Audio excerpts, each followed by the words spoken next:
Vamos falar agora, mais um pouquinho agora sobre movimento político. Eu quero aproveitar e mandar um abraço para o Wilton Alves, que sempre acompanha a gente aqui no 3 em 1. Obrigado pela tua companhia todos os dias. Depois do engavetamento da PEC da blindagem, o clima entre os representantes do Congresso parece que não está dos melhores. O Rani Veloso estão trancando a portinha ali entre as duas casas novamente, Davi Alcolumbre, Hugo Mota, não querem se encontrar, se estão na mesma rodinha, só dão aqueles olhares de relance, mas sem muito papo. O que está rolando aí, hein, nesse rame-rame político, hein, dona Rani? Olha, Evandro, é aquele clima de Guerra Fria, né? Não tem bomba, não tem ataque expresso, mas tem aquela disputa de poder. É o que a gente mais acompanha aqui no Congresso Nacional. Isso porque as pautas que foram aprovadas pela Câmara dos Deputados, quando chega lá no Senado, está tendo uma certa resistência. E isso está desagradando e muito os deputados federais. Acabei de conversar aqui com uma fonte que me disse o seguinte: os deputados estão com, abre aspas, ódio dos senadores, fecha as aspas. E claro que esse clima reverbera entre os presidentes das duas casas. Mas também me disseram que eles não estão, assim, Davi Alcolumbre, presidente do Senado, e Hugo Mota, presidente da Câmara, eles não estão, assim, inimigos declarados. É realmente aquele clima só de tensão, Evandro, que já significa muita coisa.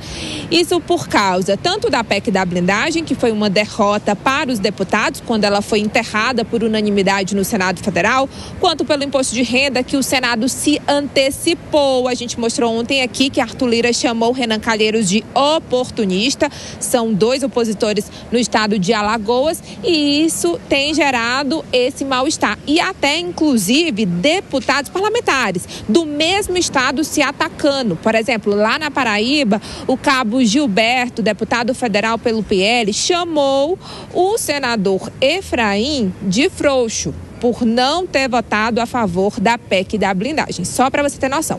Também acabei de falar com uma fonte do Senado e outra fonte da Câmara, e essas duas fontes me disseram que ainda não há nem previsão de encontro entre Davi Alcolumbre e Hugo Mota, porque a gente lembra que nessa semana a gente deu aqui essa informação em primeira mão, que eles iriam se encontrar em um jantar, que seria um jantar, um encontro na residência oficial, que estava sendo articulado pelo relator do PL da dosimetria, Paulinho da Força, porque ele está com medo de respingar também nessa pauta, né? E deve respingar negativamente nessa pauta.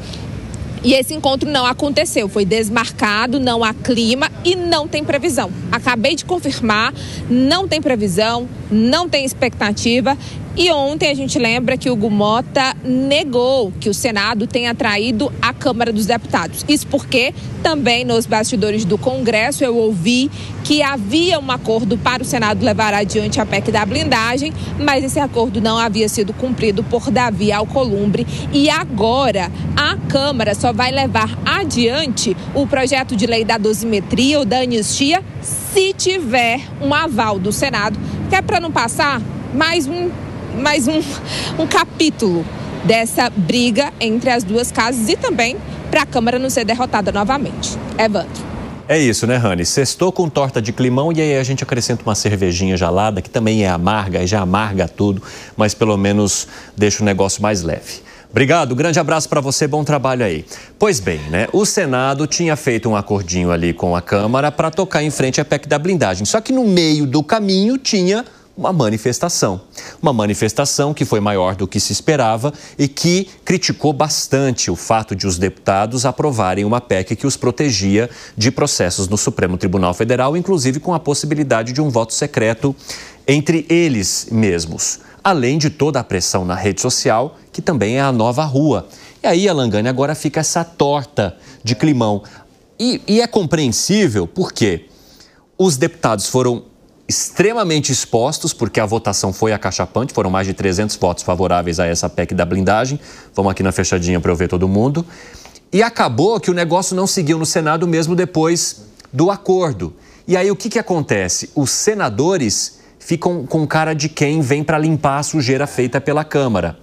Você acha que esse clima tende a piorar com as pautas que estão em andamento ainda as próximas? Porque a gente ainda tem PL da anistia ou da dosimetria, Alan Gani. É claro que pode piorar, porque houve um acordo de bastidores. Seria muita ingenuidade acreditar que os senadores iriam barrar a PEC da blindagem por uma consciência deles, porque entenderam que isso seria o melhor para o país. Claro que não. É que houve uma baita reação na sociedade civil, teve manifestação de rua e que foi uma pauta suprapartidária, né? Não foi nenhuma pauta ideológica que uniu esquerda e direita e todo mundo ficou contra, a imprensa bateu muito também e aí mudaram de opinião. Acontece, Evandro, que quem é que ficou com o ônus? A Câmara dos Deputados. Quem é que saiu como o malzinho da história? A Câmara dos Deputados. E os senadores lavaram as suas mãos. Então, é claro que isso pode, sim, azedar aí o clima, né, entre as duas casas e trazer algum prejuízo nas votações, o que é ruim para o governo federal. Fala, seu PP. Cine, tem uma questão que eu acho interessante, né? Você vê, por exemplo, que a Câmara dos Deputados e o Senado Federal, às vezes, agem como se fossem, como se estivesse no recreio, né, da quinta série, né? Não tem nenhum adulto na sala, fica fazendo birrinha um com o outro. Parece que a lógica da política no Brasil, infelizmente, é birra, né? Ninguém pensa no bem do Brasil, ninguém pensa em discutir projetos para o Brasil. Tanto é que a inserção do imposto de renda está travada na Câmara dos Deputados ainda. Aí o Senado Federal vai lá e apresenta outro projeto, né, para tentar ganhar o protagonismo. Ninguém quer sentar junto e discutir junto o projeto para o Brasil. A PEC de Segurança Pública, da mesma forma, né, está parada e travada no Congresso Nacional. Ou seja, você vê que realmente essa birrinha entre a Câmara dos Deputados e o Senado Federal é algo muito ruim para o Brasil. E é claro, né, que isso revela também, em relação à PEC da blindagem, né, a total fragilidade do Hugo Mota, né, de tentar colocar isso, né, tentar negociar, colocar a PEC da blindagem junto com a PL da anistia, né, em negociação, e aí ver que a rua toda é contra esse projeto, e aí o projeto acaba sendo enterrado no Senado Federal, na CCJ, né, na primeira etapa de análise do projeto, e o Alcolumbre faz uma sessão quase solene para falar que o projeto está morto, né, que não vai seguir adiante com o projeto. Isso tudo também revela, né, a talvez fraqueza do Hugo Mota e escancara, né, a fragilidade da Câmara dos Deputados, que na verdade é a Casa do Povo, né? Ou seja, a Casa do Povo fez um projeto anti-povo, como o Gani colocou aqui, é um projeto que uniu a população, direita, esquerda, centro, liberal, conservador, contra esse projeto, né? E o Senado, que é a casa teoricamente mais conservadora, né, arquivou o projeto, né? Ou seja, realmente revela essa fraqueza institucional da Câmara dos Deputados. Nesse caso é importante, né, que a Câmara tome um sustinho. Esse sustinho pode garantir que talvez eles não discutam mais projetos que sejam projetos safados contra toda a população que os colocou lá. Fala, Bruno Moza. Bom, vamos lá, eu concordo 100%, isso é uma pauta suprapartidária e o que passa uma sensação muito grande, obviamente, de querer uma impunidade. Mas hoje pela manhã, eu estava indo levar minha filha no colégio, eu ouvi uma coisa interessante do nosso querido amigo Mota, companheiro aqui, que me deixou uma certa dúvida. Não tive a oportunidade de falar com ele hoje a respeito disso, mas eu queria ouvir, talvez a gente conversar a respeito disso em algum momento. Ele mencionou que muitas vezes nós estamos aqui, nós sabemos hoje da intromissão e dos excessos todos que o judiciário vem praticando, mas será que se nós tivéssemos uma confiança na política e nos políticos brasileiros, eu acho isso praticamente impossível hoje, mas se nós tivéssemos, será que isso também não poderia ser, de novo, é uma pergunta, uma proteção dos parlamentares contra o excesso do próprio judiciário, que não tem problema nenhum em exceder os seus limites? Imaginemos que nós tivéssemos uma moralidade dentro da instituição política do Congresso. Perdão, será que isso não seria eles determinarem essa votação entre eles, né? Se fossem éticos, isso não seria até uma própria segurança contra a intromissão do STF? Eu deixo a pergunta no ar aqui e lembrando que no Brasil eu infelizmente não confio e eu acho que essa PEC seria um caminho livre para a impunidade. Mas talvez num país normal, que estamos longe, talvez isso poderia ter uma outra discussão a respeito do andamento disso.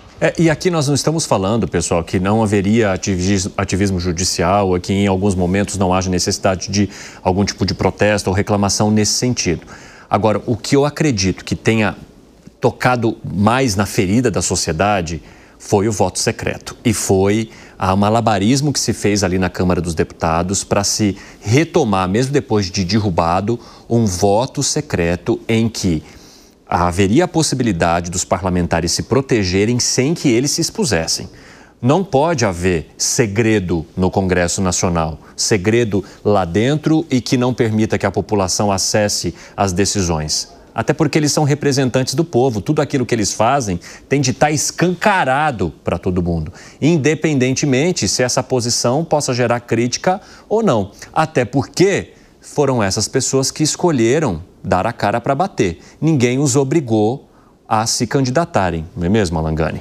Exatamente, né? E há outras formas de você resolver esse ativismo judicial. Então, por exemplo, uma proposição de uma PEC para acabar com as decisões monocráticas por parte da Suprema Corte, né? De um ministro da Suprema Corte ir para o colegiado, principalmente em matérias complexas, né? Matérias tributárias, matérias penais também, enfim, talvez tirar a possibilidade do julgamento penal pela Suprema Corte. Aqui, o Brasil é um dos poucos países onde a Suprema Corte age de maneira criminal. Reafirmar, mesmo que tenha um caráter simbólico, o artigo 53 da Constituição, pelo menos vai chamar a atenção, dizendo sim que um parlamentar ele tem a imunidade por atos e opiniões, e olha a palavra que está lá no artigo 53, quaisquer, quer dizer, frisa, quaisquer que sejam as suas opiniões. Quer dizer, a gente não pode